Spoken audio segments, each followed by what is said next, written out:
বিসমিল্লাহ। আচ্ছা, আমরা যে চ্যাপ্টারটা শুরু করবো সেটা হচ্ছে বস্তুর উপর তাপের প্রভাব।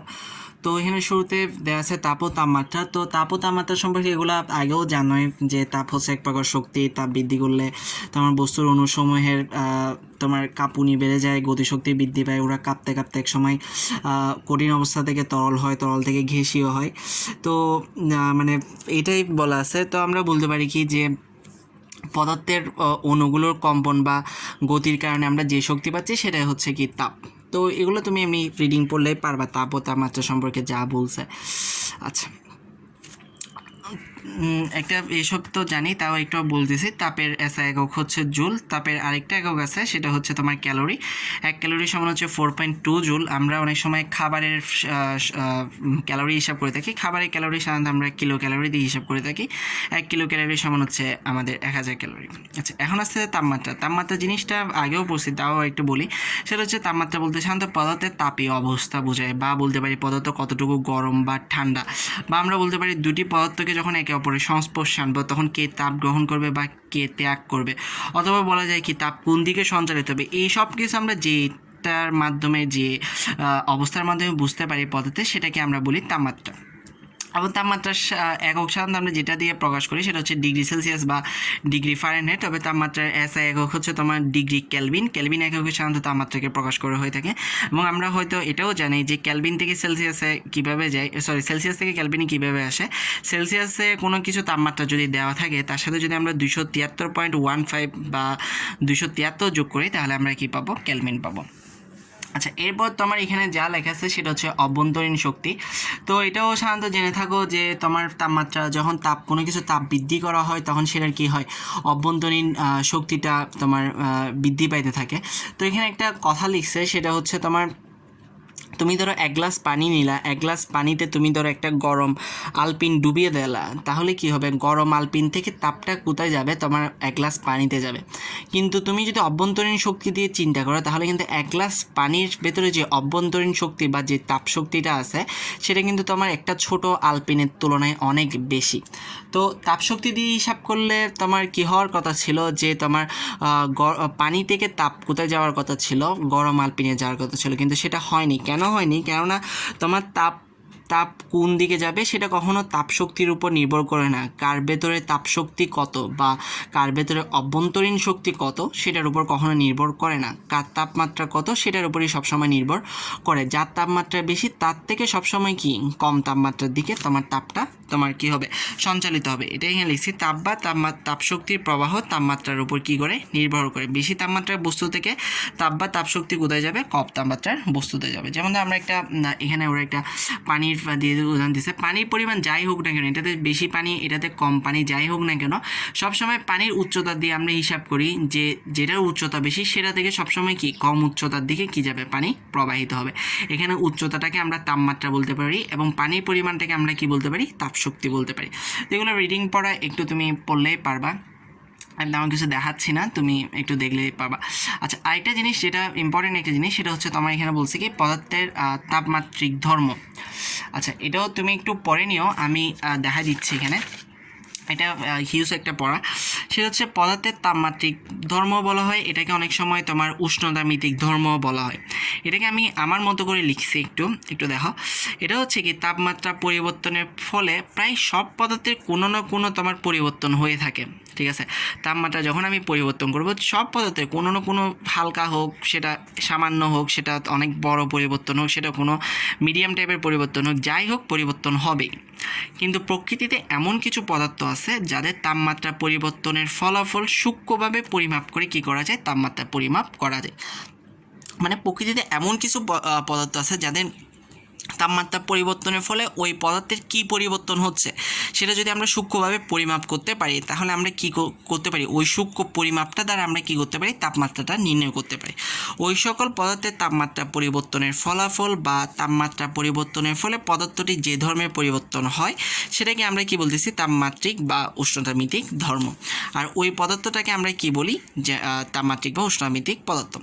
যেমন হচ্ছে আমরা যে থার্মোমিটারটা ইউজ করি ওখানে কি করা হয়, পারদের প্রসারণকে কাজে লাগানো হয়। তাপমাত্রা বাড়লে পারদ প্রসারিত হয়, যেটা দিয়ে আমরা কি করি, আমাদের শরীরের টেম্পারেচার কত সেটা নির্ণয় করি। এটাই আমি লিখছি, যেমন তাপমাত্রা বাড়লে পারদের প্রসারণ ঘটে, কমলে পারদের সংকোচন ঘটে। তো সেটাকে আমরা বলি কি, পারদ থার্মোমিটার, বা নর্মালি আমরা বলি থার্মোমিটার। তো আমরা যে থার্মোমিটার ইউজ করি বা আমরা পারদ থার্মোমিটার যেটা ইউজ করি, সেখানে কি করা হয়, পারদের প্রসারণকে কাজে লাগানো হয়। এই যে পারদের প্রসারণকে আমরা কাজে লাগাচ্ছি সেটাই হচ্ছে কি তোমার তাপমাত্রিক বা উষ্ণতামিতিক ধর্ম, আর এখানে পারদটা হচ্ছে তোমার কি তাপমাত্রিক পদার্থ। আরও অনেক ধরনের থার্মোমিটার আছে যেগুলো আমরা ইউজ করি না, কিন্তু এখানেও তোমার যেমন অ্যালকোহল থার্মোমিটার, এখানেও তোমার অ্যালকোহলের প্রসারণকে কাজে লাগানো হয়। অ্যালকোহল এক ধরনের তরল, সেজন্য আমি ব্র্যাকেটে তরল লিখছি। তাহলে এখানে অ্যালকোহল হচ্ছে তোমার কি তাপমাত্রিক পদার্থ, এবং এই যে তাপমাত্রা পরিবর্তনের ফলে যে অ্যালকোহলের সংকোচন প্রসারণ হচ্ছে, এই অ্যালকোহলের সংকোচন প্রসারণটা হচ্ছে কি তোমার তাপমাত্রিক ধর্ম। আরেকটা আছে তোমার গ্যাস থার্মোমিটার। এখানে কি করা হয়, একটা নির্দিষ্ট আয়তনে সংরক্ষিত গ্যাসের চাপকে কাজে লাগিয়ে কি করা হয়, তোমার তাপমাত্রাটা নির্ণয় করা হয়। এই যে নির্দিষ্ট আয়তনে যে গ্যাসের চাপটা, সেটা হচ্ছে তোমার এখানে কি তাপমাত্রিক ধর্ম, এবং গ্যাসটা হচ্ছে কি এখানে তাপমাত্রিক বা উষ্ণতামিতিক পদার্থ। আরেক ধরনের থার্মোমিটার আছে, সেটা হচ্ছে তোমার রোদ থার্মোমিটার। তাপমাত্রার সাথে রোদের পরিবর্তন হয়। রোদ জিনিসটা কি, আমরা যখন চলতরিতে স্থিতরি পড়ছিলাম তখন দেখছিলাম রোদ হচ্ছে রেজিস্ট্যান্স, যেটাকে আমরা আর দিয়ে প্রকাশ করি। রোদ হচ্ছে কি কোনো একটা পরিবাহীর মধ্য দিয়ে যেটার কারণে বিদ্যুৎ চলাচল করতে বাধা পায়। তো আমরা এটাও দেখছিলাম তখন যে তাপমাত্রা বৃদ্ধি করলে আমাদের কি রোদটা বৃদ্ধি পায়। কেন তাপমাত্রা বৃদ্ধি করলে রোদটা বৃদ্ধি পায়, কারণ তাপমাত্রা বৃদ্ধি করলে আমার কি ওই যে পরিবাহীর ভেতরে অণুগুলো কি আরও বেশি ছোটাছুটি করে। তো এমনিতে নর্মালি যে অবস্থায় তোমার বিদ্যুৎটা যাচ্ছিল, যখন অণুগুলো আরও বেশি ছোটাছুটি করা শুরু করবে তখন বিদ্যুতের যেতে আরও বেশি কষ্ট হবে। তার মানে তাপমাত্রা বাড়লে আমার কি হচ্ছে, বিদ্যুতের যেতে কষ্ট বেশি হচ্ছে, মানে বিদ্যুৎ পরিবহন হতে সমস্যা হচ্ছে আরও বেশি। তার মানে আমার বিদ্যুৎ পরিবহনের সমস্যা মানেই কি আমার রোদ। তাহলে তাপমাত্রা বৃদ্ধি পেলে আমার কি হয়, রোদটা বাড়ে। এই যে তাপমাত্রার সাথে যে এই যে রোদের সম্পর্ক বা রোদের পরিবর্তন, এটাই হচ্ছে এখানে কি আমার তাপমাত্রিক ধর্ম, এবং এই রোদটা হচ্ছে কি আমার এখানে তাপমাত্রিক পদার্থ। তো এখানে এই কথাগুলোই লেখা আছে। আরও এক ধরনের তোমার থার্মোমিটারের কথা বলা আছে, যেটা তোমার শিল্পক্ষেত্রে ইউজ করা হয়, সেটা হচ্ছে কি তামা এবং কনস্ট্যান্টাইনের ধাতুকে তাপমাত্রিক পদার্থ হিসেবে ব্যবহার করা হয়, এবং এই ধরনের ফলে একটা ইলেকট্রোম্যাগনেটিক ফোর্স তৈরি হয়, যেটা দিয়ে তোমার তাপমাত্রা বের করে। এবং এই যে থার্মোকাপল, মানে কাপল বলা হচ্ছে কেন, কারণ এখানে দুইটা ইউজ করা হচ্ছে, দুইটা ধাতু ইউজ করা হচ্ছে, একটা হচ্ছে তামা, একটা হচ্ছে কনস্ট্যান্টাইন। তো এই যে থার্মোকাপলকে ইউজ করে তোমার -200 ডিগ্রি থেকে 1000 ডিগ্রি সেলসিয়াস পর্যন্ত তাপমাত্রা মাপা যায়। তা আমরা তোমার এই যে তাপমাত্রিক পদার্থের উপর ভিত্তি করে কি হয়, তোমার থার্মোমিটারটা এক এক রকম হয়। যেমন আমাদের শরীরের জন্য তোমার পারদ থার্মোমিটার, কিন্তু ইন্ডাস্ট্রির ক্ষেত্রে তুমি কিন্তু পারদ থার্মোমিটার ইউজ করে কোনো কুল কিনারা করতে পারবে না, কারণ ইন্ডাস্ট্রির ক্ষেত্রে তোমার তাপমাত্রাটাগুলো অনেক কম হয় বা অনেক বেশি হয়। তো এই ইন্ডাস্ট্রিতে ব্যবহারের জন্য আমরা সাধারণত এই যে তামা এবং কনস্ট্যান্টাইন ধাতু দিয়ে যে থার্মোমিটারটা তৈরি করা হয় সেটা ব্যবহার করা হয়। এবং এই থার্মোমিটার দিয়ে কীভাবে তোমার তাপমাত্রা নির্ণয় করে, এই থার্মোমিটার দিয়ে তোমার এক ধরনের ইলেকট্রোম্যাগনেটিক ফোর্স তৈরি করে, সেটা দিয়ে কী করা হয়, তাপমাত্রাটা নির্ণয় করা হয়। আচ্ছা, এরপর এখানে কিছু বিভিন্ন ধরনের স্কেলের কথা আছে। তো আমরা জানি আমাদের 3 ধরনের তাপমাত্রাকে আমরা 3 ধরনের স্কেল ব্যবহার করে থাকি। একটা হচ্ছে আমার এই সেলসিয়াস স্কেল, একটা হচ্ছে কেলভিন স্কেল, আর একটা হচ্ছে ফারেনহাইট স্কেল। আচ্ছা, যে কোনো স্কেলে তো আমার দুইটা স্থির বিন্দু থাকে, একটাকে আমরা বলি ঊর্ধ্ব স্থিরাঙ্ক, আর একটাকে বলি আমরা নিম্ন স্থিরাঙ্ক। আমরা জানি সেলসিয়াস স্কেলের ক্ষেত্রে এই নিম্ন স্থিরাঙ্কটা হচ্ছে 0 ডিগ্রি সেলসিয়াস, এবং ঊর্ধ্ব স্থিরাঙ্কটা হচ্ছে 100 ডিগ্রি সেলসিয়াস। তো ক্যালভিনের ক্ষেত্রে কত, এগুলোর সাথে 273.15 যোগ করে দিলেই হয়ে গেল। আর ফারেনহাইট স্কেলের ক্ষেত্রে আমার নিম্ন স্থিরাঙ্ক হচ্ছে 32 ডিগ্রি ফারেনহাইট, এবং ঊর্ধ্ব স্থিরাঙ্ক হচ্ছে 212 ডিগ্রি ফারেনহাইট। তো এটা আমি এখানে লিখছি যে একটা স্কেলে দুইটা স্থিরবিন্দু বা স্থিরাঙ্ক থাকে, একটাকে আমরা বলি নিম্ন স্থিরবিন্দু বা স্থিরাঙ্ক, একটাকে ঊর্ধ্ব স্থিরবিন্দু বা স্থিরাঙ্ক। 3টা স্কেলে আলাদা আলাদা করে লিখছি। আচ্ছা, এখানে তো আমার বইয়ে একটা কথা দেওয়া আছে যে পরম শূন্য তাপমাত্রা বলে একটা কথা লেখা আছে, এই যে এই অংশে, সেটা একটু করে দেখাই আমি। পরম শূন্য তাপমাত্রা জিনিসটা কি? পরম শূন্য তাপমাত্রা হচ্ছে যে তাপমাত্রার নিচে কখনো যাওয়া সম্ভব না। আর এটা সেলসিয়াস স্কেল, এটা হচ্ছে -273.15 ডিগ্রি সেলসিয়াস। আর এটা যদি তুমি কেলভিনে নাও তাহলে সেলসিয়াসের সাথে 273.15 যোগ করো, কাটাকাটি গিয়ে কত হবে তোমার 0 ডিগ্রি কেলভিন হবে। এটাকে আমরা বলি পরম শূন্য তাপমাত্রা। এখন প্রশ্ন আসতে পারে এই তাপমাত্রার নিচে যাওয়া সম্ভব নয় কেন? এটা যখন ইন্টারে যাবা, ইন্টারে তোমার ফিজিক্সের মধ্যে একটা ঘেষীয় চাপ নিয়ে একটা চ্যাপ্টার আছে, ওখানে অনেক ডিটেলস বলা আছে। তোমার একটা চার্লসের সূত্র আছে, ওই সূত্রের মধ্যে একটা ডিটেলস বলা আছে চার্লসের চাপীয় সূত্র। ওখানে কেন -273.15 ডিগ্রি সেলসিয়াসের নিচে তাপমাত্রা যাওয়া সম্ভব নয়। আচ্ছা, আরেকটা কথা তোমার এখানে নিচে দেওয়া আছে, সেটা হচ্ছে তোমার পানির ত্রৈধবিন্দু। এই যে এটা হয়তো আগেও কখনো পড়ে থাকছো।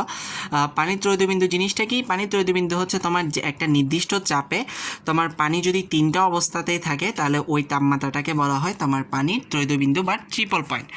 নির্দিষ্ট চাপটা মুখস্থ রাখিও 0.00603738 অ্যাটম, এবং এই নির্দিষ্ট চাপে পানি একসাথে 3 অবস্থায় থাকবে, এবং যে তাপমাত্রাটা থাকবে তখন সেটা হচ্ছে তোমার 0 ডিগ্রি সেলসিয়াসের একটু উপরে, 0 ডিগ্রি সেলসিয়াস বলতেছি যে, হ্যাঁ 0.01 ডিগ্রি সেলসিয়াস। এবং তোমার ক্যালভিনে হবে সেটা ওই যে ক্যালভিনের নিম্ন স্থিরবিন্দু বা নিম্ন স্থিরাঙ্ক যেটা ছিল সেটার চেয়ে একটু উপরে 273.16 ডিগ্রি ক্যালভিন। আচ্ছা, এখন তোমার বইয়ে এই যে যেটা আছে বিভিন্ন স্কেলের মাঝে যে সম্পর্কটা, সেলসিয়াস স্কেল, ক্যালভিন স্কেল এবং ফারেনহাইট স্কেল, এটা একটু আমি দেখাই। এটা কিভাবে আসছে, তুমি চাইলে এখানে CKFও লিখতে পারো, অথবা তোমার বইয়ের মধ্যে একটা করে টিও লাগাই দিতে পারো এদের সাথে, এটা কোনো সমস্যা না। এটা হচ্ছে প্রতিটা তাপমাত্রা থেকে নিম্ন স্থিরাঙ্কটা বিয়োগ করবা, নিম্ন স্থিরাঙ্কটা বিয়োগ করবা, নিম্ন স্থিরাঙ্কটা বিয়োগ করবা, আর নিচে কী হবে, উচ্চ স্থিরাঙ্ক থেকে নিম্ন স্থিরাঙ্ক বিয়োগ, উচ্চ স্থিরাঙ্ক থেকে নিম্ন স্থিরাঙ্ক, উচ্চ স্থিরাঙ্ক থেকে নিম্ন স্থিরাঙ্ক। এভাবেই আমি এটা করছি, দেখো। তো এখান থেকে 0 মাইনাস করে করে করে এটা পাইলাম। এটাই হচ্ছে কি 3টা স্কেলের মাঝে সম্পর্কটা। আমি এখানে দিয়ে দিছি কোনটা উর্ধ্ব স্থিরবিন্দু কোনটা, নিম্ন স্থিরবিন্দু কোনটা। এগুলো হয়তো আগেও পড়ে থাকছো, 0 degree Celsius, 100 degree Celsius, 32 degree, 212 degree Fahrenheit, এগুলো আগেও পড়ছো।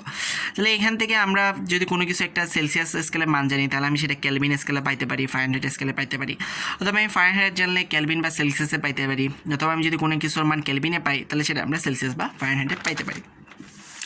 তো আমি সেলসিয়াস আর কেলভিনেরটাকে এভাবে লিখছি যে TC/100 এত, উভয়পক্ষকে 100 দিয়ে ভাগ করলাম। তো এখান থেকে আমি কেলভিন কি লিখতে পারি, সেলসিয়াসের সাথে যদি আমি 273.15 যোগ করি, যেটা আমি একটু আগে দেখাইছিলাম, তাহলে আমি কি পাইতে পারি, কেলভিনটা পাইতে পারি। আর আমি ফারেনহাইটের মধ্যে লিখছি উভয় পক্ষকে যদি আমি কত দ্বারা ভাগ করলাম, 20 দ্বারা যদি ভাগ করি, 5 20 100, 9 20 180। এই যে এই সূত্রটা হয়তো আমরা ছোটোবেলায় শিখে থাকছি প্রাইমারি স্কুল বা হাই স্কুলে আগে ক্লাসগুলোতে, যে C/5 F - 32/9 সেলসিয়াস ও ফারেনহাইট স্কেলের মধ্যে সম্পর্ক। এটা হয়তো আগেও দেখছি। তো এখান থেকে আর কিছু করি নাই আমি। এখান থেকে তুমি চাইলে সেলসিয়াস স্কেলের মানটা যদি নির্ণয় করতে চাও তাহলে 5 এখানে ভাগ আকারে আছে, 5কে ওই পাশে পাঠাই দিলে গুণ হয়ে যাবে, 5/9কে তুমি বের করে লিখে দিতে পারো। তোমার বইয়ের নিচে একটা উদাহরণ দিছে কোন তাপমাত্রায় সেলসিয়াস এবং ফারেনহাইট স্কেল সমান, মানে যে তাপমাত্রায় সেলসিয়াস এবং ফারেনহাইট স্কেল একই ধরনের পার্ট দেখাবে এবং এই তাপমাত্রাটা মুখস্থ রাখবে, অবজেক্টিভে বেশি আসে, সেটা হচ্ছে -40 ডিগ্রি। তো এটা কীভাবে করবা, C/5 তো জানোই। এখানে তুমি সিও লিখতে পারো, খালি এফও লিখতে পারো, অথবা একটা করে টিও লাগাই দিতে পারো তোমার বইয়ের মতো, TC। টি দ্বারা তোমার টেম্পারেচার বোঝাচ্ছে, মানে টেম্পারেচার সেলসিয়াস স্কেলে, টেম্পারেচার ফারেনহাইট স্কেলে, এটা বুঝে। তো তুমি টি দিতেও পারো, টি না দিলেও তেমন খুব একটা প্রবলেম না। তো এখানে আমি ক্রস গুণন করলাম, যেহেতু আমার C/5 বলছে, F এর জায়গায় আমি C বসাইয়ে C এর মানটা নির্ণয় করে ফেলছি, যেটাই F এর মান। ঠিক অনুরূপভাবে নিচেও তোমার আরেকটা দিছে, সেটা হচ্ছে কোন তাপমাত্রায় ক্যালভিন এবং ফারেনহাইট স্কেল সমান। এটাতেও একই কাহিনী করছে, যে তোমার ক্যালভিন ফারেনহাইট স্কেলের জায়গায় কই গেল, হ্যাঁ ফারেনহাইট স্কেলের জায়গায় তোমার ক্যালভিনটা বসে মানটা বের করছে। এবং এটাও মনে রাখবে, এটা কত, 574.59 ডিগ্রি, 574.59 ডিগ্রিতে তোমার কী হয়, ক্যালভিন এবং ফারেনহাইট স্কেলের ডিগ্রি কী হয়, সমান হয়। আর এটা এখানে বলছে, আমরা জানি আমাদের একটা স্বাভাবিক মানুষের তাপমাত্রা হচ্ছে 98.4 ডিগ্রি ফারেনহাইট, এটাকে সেলসিয়াস স্কেলে নিছে। তো এই 3টা সূত্র জানা থাকলে তুমি যে কোনো কিছুকে পারবা। আচ্ছা, আরেকটা ভালো কথা এখানে দিছে, সেটা হচ্ছে কোন তাপমাত্রা, এখানে আমরা দেখলাম সেলসিয়াস ও ফারেনহাইট স্কেল সমান হয় দেখলাম, আবার এখানে আমরা দেখলাম একটা তাপমাত্রায় আমার ক্যালভিন এবং ফারেনহাইট স্কেল সমান হয়। তাহলে কি সেলসিয়াস আর ক্যালভিন স্কেল কি সমান হয়? কখনোই হয় না। কেননা সেলসিয়াস এবং কেলভিন স্কেল কখনো সমান হয় না, কেননা কেলভিন স্কেলের তাপমাত্রা সবসময় সেলসিয়াস স্কেলের তাপমাত্রা থেকে কী হবে 273.15 বেশি হবে, যার কারণে সেলসিয়াস এবং কেলভিন স্কেলের তাপমাত্রা কখনো সমান হয় না। সেলসিয়াস আর ফারেনহাইট স্কেলের তাপমাত্রা সমান হয়, কেলভিন আর ফারেনহাইট স্কেলের তাপমাত্রাও সমান হয়, কিন্তু কখনো সেলসিয়াস আর কেলভিন স্কেলের তাপমাত্রাটা সমান হবে না, কেননা সেলসিয়াসের সাথে আমি যদি 273.15 যোগ করি তাহলে আমি কী পাবো, কেলভিনটা পেয়ে যাব। আশা করি বুঝছো, সোজা আছে এগুলা। পরীক্ষার মধ্যে তোমার প্রয়োগমূলক মানে গ নাম্বারে থাকতে পারে তাপমাত্রার পরিবর্তনটা, যে সেলসিয়াসে থাকলে ফারেনহাইট বা একটা থেকে আরেকটাতে নেওয়া। আচ্ছা, এরপর আসতেছে আমাদের পদার্থের তাপীয় প্রসারণ। আমরা পদার্থ তিন রকম পদার্থের তিনটা প্রসারণ এখানে দেওয়া আছে। আমরা এই ভিডিওতে কঠিন পদার্থের প্রসারণটা আমরা দেখব।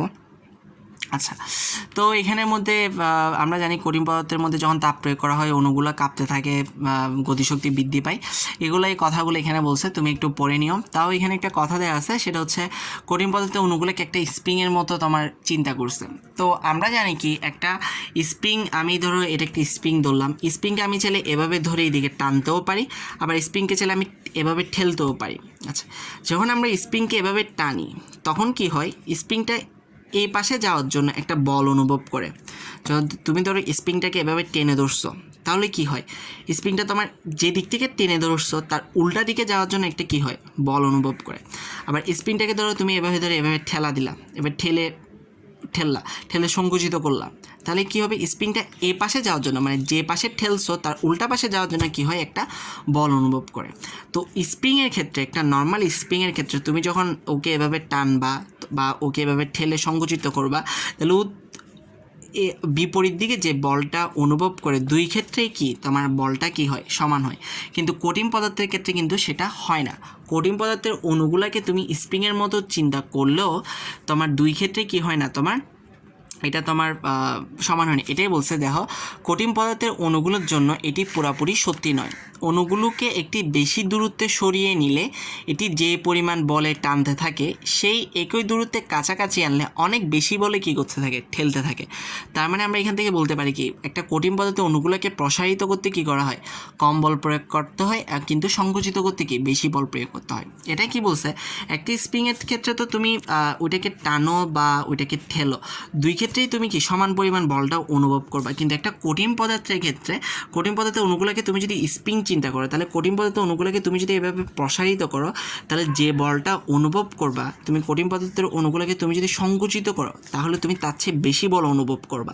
তাহলে যখন সংকুচিত করতেছো তখন বেশি বল অনুভব করতেছো বিপরীত দিকে, মানে তুমি যখন এই পাশে এভাবে সংকুচিত করতেছো তখন বিপরীত দিকে বেশি বল অনুভব করতেছো। তার মানে আমি কি বলতে পারি, একটা কঠিন পদার্থকে যখন আমি চাপ দিয়ে সংকুচিত করতে যাব তখন আমার কি হবে, বেশি বল প্রয়োগ করতে হবে। কিন্তু একটা কঠিন পদার্থকে যখন আমি কি করতে যাব, প্রসারিত করতে যাব, তখন আমার কি হয়, কম বল প্রয়োগ করতে হয়। যার কারণে কঠিন পদার্থকে যখন আমি তাপ প্রয়োগ করি তখন কি হয়, অণুগুলা তাড়াতাড়ি কী হয়ে যায়, একটা অপরটার থেকে দূরে সরে গিয়ে কঠিন পদার্থটা কী হয়ে যায়, প্রসারিত হয়ে তোমার তরলে পরিণত হয়। কেন অণুগুলা তাড়াতাড়ি প্রসারিত হয়, আশা করি বুঝছো। কেননা অণুগুলার কি প্রসারিত করতে তোমার কি কম বল প্রয়োগ করতে হয়, কিন্তু অণুগুলোকে সংকুচিত করতে তোমার কি অনেক বেশি বল প্রয়োগ করা লাগে। এই কথাগুলোই তোমার এখানের মধ্যে লিখছে, একটু রিডিং পড়ে নিও, না বুঝলে বলিও। আচ্ছা, কঠিন পদার্থে তোমার তিন ধরনের প্রসারণ হতে পারে। কঠিন পদার্থের দৈর্ঘ্যের প্রসারণ হতে পারে, কঠিন পদার্থের প্রস্থের প্রসারণ হতে পারে, অথবা কঠিন পদার্থের দৈর্ঘ্য, প্রস্থ, উচ্চতা তিনটারই প্রসারণ হতে পারে। মানে কঠিন পদার্থ হয় দৈর্ঘ্যের প্রসারণ হলো, দৈর্ঘ্য প্রস্থের প্রসারণ হলো, না হলে শুধু কি দৈর্ঘ্য, প্রস্থ, উচ্চতা তিনটার প্রসারণ হলো। তো যখন কঠিন পদার্থে এই তিন ধরনের প্রসারণের কারণে কঠিন পদার্থের ক্ষেত্রে তিন ধরনের প্রসারণ সহক আছে। যখন তোমার শুধু দৈর্ঘ্যের প্রসারণ ঘটে তখন সেটাকে আমরা বলি দৈর্ঘ্য প্রসারণ সহক। যখন তোমার দৈর্ঘ্য প্রস্থের প্রসারণ ঘটে, আমরা জানি দৈর্ঘ্য প্রস্থ থাকলে আমরা কি বলি, ক্ষেত্রফল। তো যখন দৈর্ঘ্য প্রস্থের প্রসারণ ঘটে তখন সেটাকে আমরা বলি ক্ষেত্রফল প্রসারণ সহক। আর যখন দৈর্ঘ্য, প্রস্থ, উচ্চতা তিনটারই কি ঘটে, প্রসারণ ঘটে, তখন সেটাকে আমরা বলি আয়তন প্রসারণ সহক। এই যে এখানে আছে যে তোমার দৈর্ঘ্য প্রসারণ সহক, প্রস্থ। আচ্ছা, যেটা বলতেছিলাম, তো কঠিন পদার্থে এই 3 ধরনের প্রসারণ হয় বলে, হয় দৈর্ঘ্য হয়, নাহলে দৈর্ঘ্য প্রস্থ হয়, নাহলে দৈর্ঘ্য প্রস্থ উচ্চতা হয়। তো এই 3 ধরনের প্রসারণের কারণে কঠিন পদার্থে 3 ধরনের প্রসারণ সহগ আছে। এটাই আমি লিখছি যে তোমার তাপ প্রয়োগ করলে কঠিন পদার্থের দৈর্ঘ্য প্রস্থ উচ্চতা প্রসারিত হয়। যখন দৈর্ঘ্য প্রসারিত হয় তখন সেটা আমরা বলি দৈর্ঘ্য প্রসারণ সহগ। যখন দৈর্ঘ্য প্রস্থ দুইটাই প্রসারিত হয় তখন আমরা বলি ক্ষেত্রফল প্রসারণ সহগ। আর যখন দৈর্ঘ্য প্রস্থ উচ্চতা 3টা প্রসারিত হয় তখন আমরা বলি আয়তন প্রসারণ সহগ। এবং দৈর্ঘ্য প্রসারণ সহগকে আমরা আলফা, ক্ষেত্রফল প্রসারণ সহগকে আমরা বিটা এবং আয়তন প্রসারণ সহগকে আমরা গামা বলি। আলফা, বিটা, গামা 3টা সূত্র একই। 3টা সূত্রকে তুমি একটা দিয়ে করে ফেলতে পারো। সেটা হচ্ছে তুমি যখন প্রসারণ সহগ নির্ণয় করবা তখন হচ্ছে কীভাবে নির্ণয় করবা, সেটা হচ্ছে পরবর্তী দৈর্ঘ্য ক্ষেত্রফল আয়তন থেকে তুমি পূর্বের দৈর্ঘ্য ক্ষেত্রফল আয়তন মাইনাস করবা, ডিভাইডেড বাই পূর্বের দৈর্ঘ্য অথবা ক্ষেত্রফল বা আয়তন, আর নিচে থাকবে কি পরবর্তী তাপমাত্রা মাইনাস পূর্ববর্তী তাপমাত্রা। যখন দৈর্ঘ্যে বের করবে তখন এটা দৈর্ঘ্য থাকবে, যখন ক্ষেত্রফলে বের করবে এটা ক্ষেত্রফল থাকবে, যখন আয়তনে বের করবে এটা আয়তন থাকবে। তো এইভাবে আমি এখানে আলফাটা বের করছি। আমার তাপমাত্রা প্রয়োগের ফলে পরবর্তী দৈর্ঘ্য হয়েছে ধরো L2 আর পূর্ববর্তী দৈর্ঘ্য হচ্ছে L1, ডিভাইডেড বাই কি আবার কি পূর্বের দৈর্ঘ্য, এই যে ডিভাইডেড বাই পূর্বের দৈর্ঘ্য L1। নিচে কত থাকবে T2 মাইনাস T1, পরবর্তী তাপমাত্রা মাইনাস পূর্বের তাপমাত্রা। তো এখানে ক্রস গুণন করে করে আমি পরবর্তী দৈর্ঘ্য L2 এর মানটা কী করলাম, বের করে ফেললাম। ঠিক অনুরূপভাবে আমি বিটার মানটা বের করতে পারি, ঠিক অনুরূপভাবে আমি কী করতে পারি, গামার মান বের করতে পারি। এখান থেকে অনুরূপভাবে আমি A2 এর মান এবং B2 এর মানটা বের করতে পারি। তো আমরা জানি কি প্রসারণ সহগের মাত্রা একক হচ্ছে তোমার কেলভিন ইনভার্স 1, অথবা তুমি এটা ডিগ্রি সেলসিয়াস ইনভার্স 1ও লিখতে পারো, কোনো সমস্যা নেই। আর মাত্রা হচ্ছে কি টেম্পারেচার ইনভার্স 1। আর প্রসারণ সহগ 3টার মধ্যে একটা সম্পর্ক আছে, সেটা হচ্ছে beta is equal to 2 alpha এবং gamma is equal to 3 alpha. এখন আমরা দেখবো এই যে সম্পর্কটা কীভাবে আসলো, যে beta is equal to 2 alpha এবং gamma is equal to 3 alpha, এটা সম্পর্কটা কীভাবে আসলো সেটা এখন আমরা দেখব। আচ্ছা, এতক্ষণ যা পড়াইলাম সেগুলো এই যে এখানেই ছিল, এগুলোই পড়াইলাম। আর এখানে একটা অঙ্ক দেওয়া আছে, অঙ্কটা দেখলেই পারবা। সেটা হচ্ছে তাপমাত্রা দেওয়া আছে, পূর্ববর্তী তাপমাত্রা দেওয়া আছে, পরবর্তী তাপমাত্রা দেওয়া আছে, আগের দৈর্ঘ্য দেওয়া আছে, পরবর্তী দৈর্ঘ্য দেওয়া আছে, দৈর্ঘ্য প্রসারণ সহগটা বের করতে বলছে। তো দৈর্ঘ্য প্রসারণ সহগ সূত্র দিয়ে আমরা ইজিলি বের করে ফেলতে পারবো। আচ্ছা, এরপর হচ্ছে এই যে আমি একটু আগে বললাম যে 3টা প্রসারণ সহগের মধ্যে সম্পর্ক, যে বিটা ইজ ইকুয়াল টু হচ্ছে তোমার 2 আলফা এবং গামা ইজ ইকুয়াল টু হচ্ছে 3 আলফা, এটা কিভাবে আসছে এগুলো তোমার এই যে নিচের কথাগুলোর মধ্যে এই যে এগুলো লিখছে, এখানে এই দেখো beta is equal to 2 alpha এবং gamma is equal to 3 alpha, এই যে কথাগুলো এখানে লিখছে, এটা একটু আমি দেখাই দিই যে এটা কীভাবে আসছে। আচ্ছা, ধরলাম আমরা যখন ক্ষেত্রফল নির্ণয় করব, তো আমরা ধরলাম আমরা যেটা ক্ষেত্রফল নির্ণয় করতেছি সেটা একটা হচ্ছে বর্গাকৃতির ক্ষেত্রফল। তাহলে সেটার আগের ক্ষেত্রফল পূর্ববর্তী ক্ষেত্রফল ইজ ইকুয়াল টু কত হবে, যেটা আমরা জানি বর্গের ক্ষেত্রফল ইজ ইকুয়াল টু 1 বাহুর দৈর্ঘ্য স্কোয়ার। সুতরাং A1 ইজ ইকুয়াল টু কী হবে তোমার L1 স্কোয়ার। অনুরূপভাবে A2 ইজ ইকুয়াল টু কী হবে L2 স্কোয়ার। তো আমরা এখানেই দেখছি যে আমাদের L2 ইজ ইকুয়াল টু কত, L1 plus alpha L1 T2 minus T1। তাহলে আমি বলতে পারি কি, তাহলে A2 ইজ ইকুয়াল টু কত, যেহেতু A2 ইজ ইকুয়াল টু কি L2 এর উপরে স্কোয়ার, তার মানে আমি কি বলতে পারি A2 is equal two L2 এর মান হচ্ছে এটার উপরে স্কোয়ার। তাহলে খেয়াল করো এখন এখানে তোমার এটা হচ্ছে এ, এটা হচ্ছে বি, তাহলে এটা কিসের সূত্রে পড়লো, a plus b whole square সূত্রে পড়লো। আমরা জানি a plus b whole square is equal to a square plus 2ab, এটা আমি ভুলে লিখি নাই T2 মাইনাস T1টা, সেজন্য ইন্টু দিয়ে উপরে লিখলাম, প্লাস তোমার হচ্ছে বি স্কোয়ার। তো এখানে এ স্কোয়ার প্লাস 2ab করলাম প্লাস বি স্কোয়ার করলাম, করার পর আমি এই যে এটা পাইলাম, ঠিক আছে।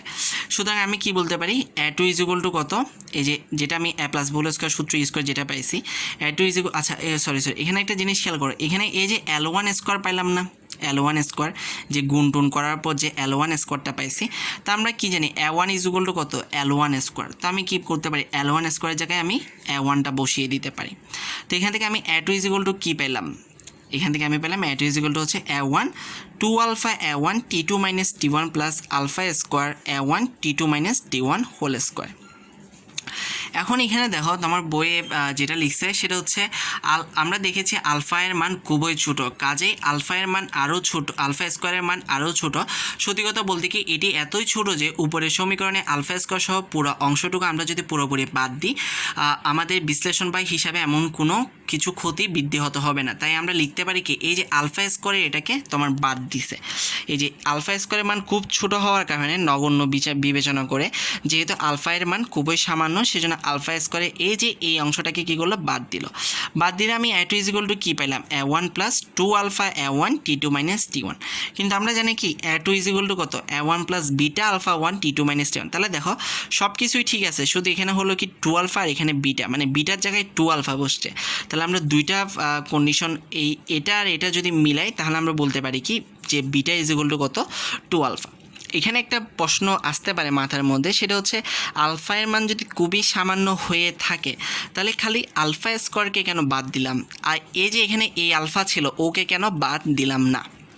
এটা দেখার জন্য আমি একটা জিনিস দেখাই, সেটা হচ্ছে আমরা এই যে এখানে আলফার মানটা বের করছি, আলফার মান দেখো কত আসছে 16.7 ইন্টু 10 ইনভার্স 6।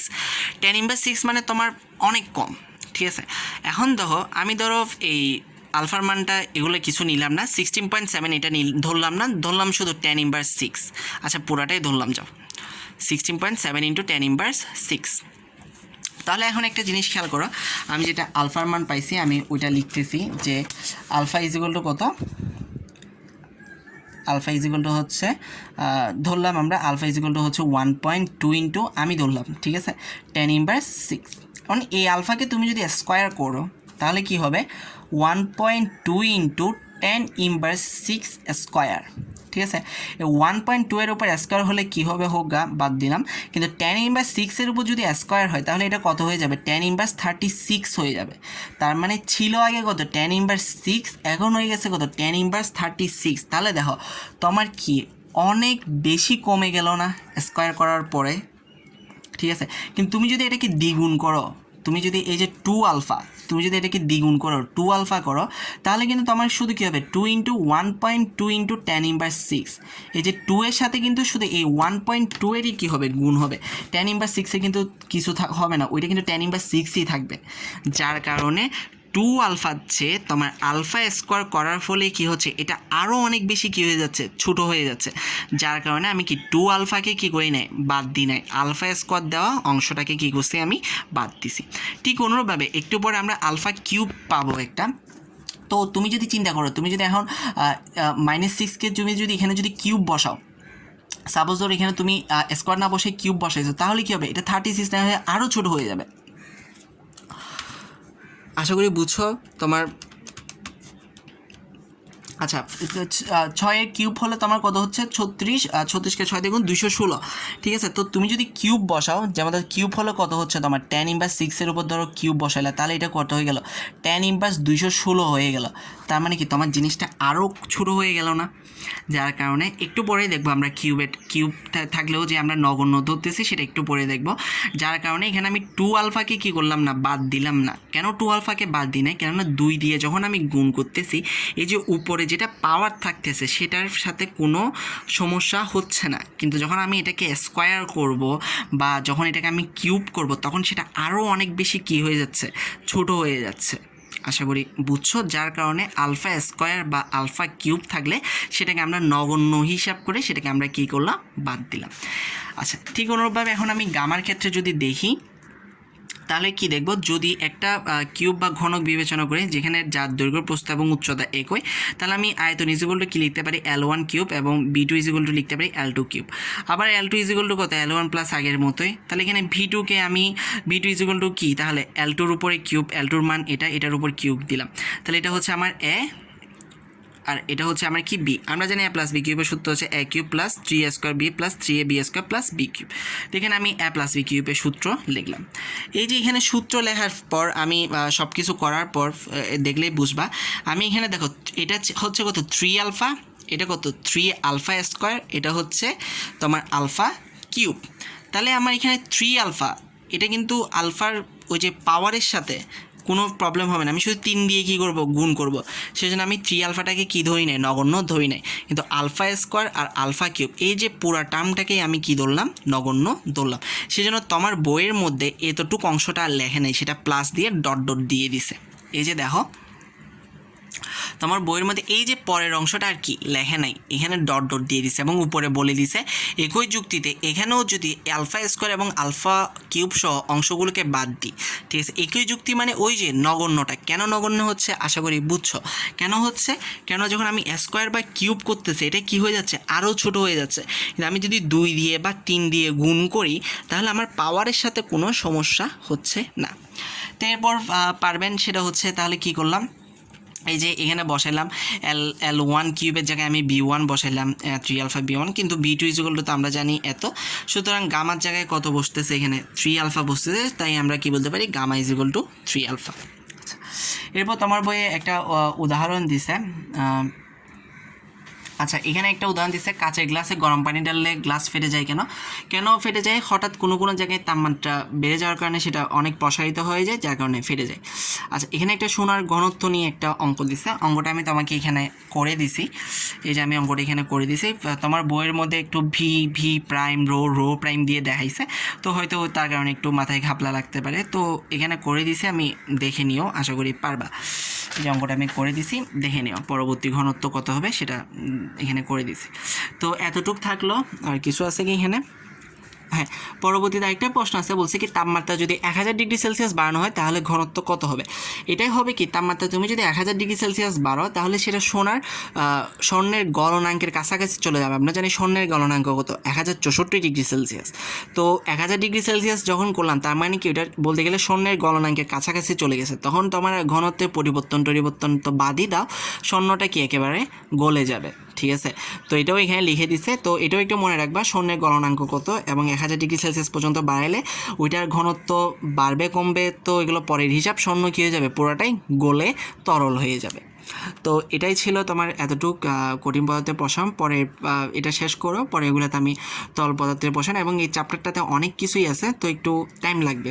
তরল পদার্থের প্রসারণ দেখলাম, গ্যাসীয় প্রসারণ, সাথে ক্যালোরিমিতিটি অনেক কিছুই আছে, আস্তে আস্তে একটু টাইম লাগবে এটা, ঠিক আছে। এতটুকু থাকলো, আল্লাহ হাফেজ।